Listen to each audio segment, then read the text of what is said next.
¿Listo? Tú dices. 3, 2.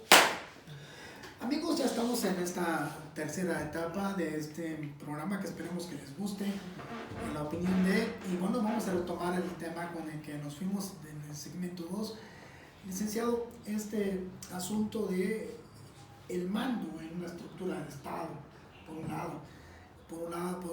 por otro lado, la relatividad de la información que se emite y de las posturas que se emiten en un ámbito republicano. Sí, somos una república, pero también somos una república federada y somos una república donde hay un mando final que es la presidencia de la república. ¿Qué opinión le merece usted? Me gustaría empezar con el primer planteamiento de la idea cuando comentaste en relación a que no es lo mismo la clase protegida que la persona que vende lotes, ¿no? Hay una relatividad de clases en el México que tenemos. Podemos decir que sui generis, que hay clases específicas en donde pueden ser protegidas y una relatividad inmensa. Por ejemplo, el Poder Judicial Federal es muy diverso al Poder Judicial del Fuero Común.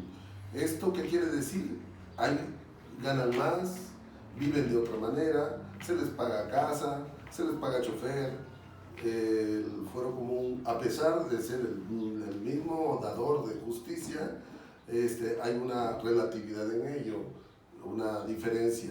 Y así nos vamos. Pero aparte, si salimos dentro de otros matices, también existen hablando de la educación, que eso me llamó mucho la atención, que ahora la forma en que vamos a dar la educación, o que se debe dar la educación, es por vía internet.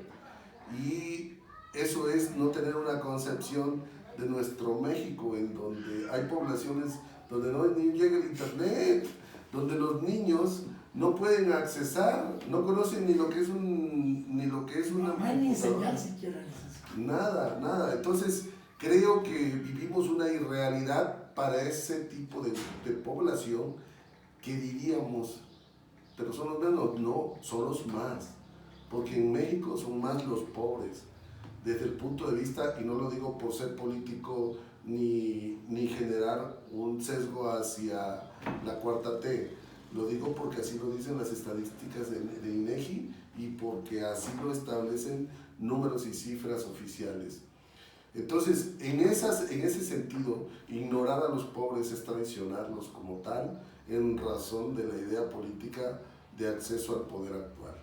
Segundo, la cuestión relacionada con la cuestión de gobernabilidad y sus pugnas en materia de gobierno, creo que hay una cadena de mando, ¿sí? Y esas cadenas de mando están establecidas ya por cuestiones y códigos legales.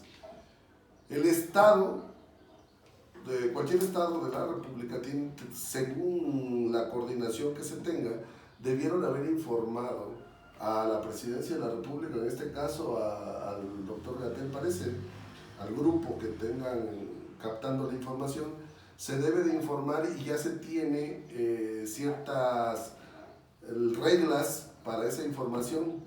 El hecho de que yo te diga que estás mal en tu información, responsabilidad de quién es, de quién la dio o de quien debió informarla en tiempo y con las condiciones adecuadas, porque de otra manera exhibirte que no la estás dando bien es provocar un desorden y una posible anarquía en los momentos tan críticos que hay. Creo eso es llevar agua a tu molino, pero amén de todo ello, como gobernante, la información fue distorsionada, se genera un sesgo por parte de quien la da y da una opinión en relación a que el gobierno está mal. Habíamos que analizar más profundamente si él debe nada más de informar o debe de opinar con una cuestión tendenciosa. Y esto ya está la regulación para los efectos de cuando en términos de crisis se genera este tipo de actos o de conductas que pueden llegar a causar una cuestión de tipicidad en el ámbito penal para los efectos de la punición. La libertad de expresión es una estructura fundamental de la democracia. Una democracia no se puede consolidar sin libertad de expresión. Y no es un tema, digamos, subjetivo. Tiene implicaciones concretamente muy objetivas, muy específicas. En el arte, en la política, en la educación, en todo. Pero, dado que no se puede regular al ser un concepto tan profundo y tan amplio, lo más que se puede hacer es marcar ciertos límites, que es diferente a una regulación. Hay un límite muy específico y lo marca la Constitución. Cuando un periodista, en este caso, o alguien, en este caso un gobernador, cualquier persona, emite mensajes y causa daños al interés común, en este caso específico en materia de salud, entonces la libertad de expresión deja de ser tal y se convierte en un tema por lo menos discutible, por lo menos que debe ser sometido al consenso sobre la base de la Constitución, sino para qué tenemos la Constitución. Esa es la base del Estado de Derecho, el espíritu del Estado de Derecho. Ahí me gustaría intervenir en relación a ello. Se me viene la idea de que si bien es cierto el ser informador, estás protegido un derecho amplísimo en materia de información, en materia de comunicación, también es importante establecer esos límites que como todo, es en el 19 constitucional, la redacción, si la leemos, establece una aplicación de aquellos delitos que son de carácter de prisión preventiva oficiosa cuando alguna de los objetos se convierten en arma. Esto es una taza, pero si en estos momentos yo agarro la taza para golpearte, la taza se convirtió en arma, ¿sí? Y si lo vemos como tal y provoca tu muerte, automáticamente este objeto ya no tiene su sentido. Entonces la información, cuando ya no es información, sino se busca como una herramienta para poder provocar un daño, creo que debería matizarse en análisis de arma. ¿Por qué? Porque incluso hasta de una cuestión de carácter terrorista, porque una información mal dada genera terror a la población y esto obviamente entra en estadios de tipicidad y por supuesto generar el análisis de antijuricidad para establecer la culpabilidad.